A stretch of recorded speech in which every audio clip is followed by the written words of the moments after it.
ভাই রে ভাই, কি আর করব, ওকে নিয়ে আমি পারি না। যখন তখন যেটা সেটা ফরমাইশ। এখন টাইম হচ্ছে রাত্রের 9টা। এখন ওর ইচ্ছা হয়েছে পপকর্ন খাবে, তাও আবার আইপিএল দেখতে দেখতে। মানে আর কি যে বলবো, যত দিন যাচ্ছে ওর আমার থেকে আবদার বেরিয়ে চলেছে, একেবারে বাচ্চাদের মতো।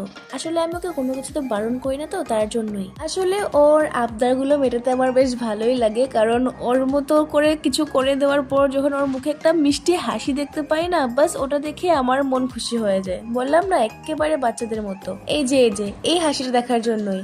তারপর আর কি, ওর কথা মতো 2 প্যাকেট পপকর্ন বানিয়ে নিয়ে আসলাম রুমে।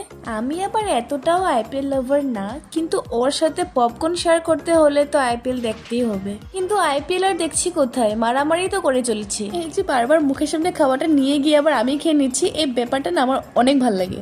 ওর সাথে এইভাবে সময় কাটানোর মুহূর্তগুলো আমার সব থেকে প্রিয়। তোমাদের কেমন লাগে আমাদের এই ঝগড়াগুলো? কমেন্ট করে জানাবে। টাটা।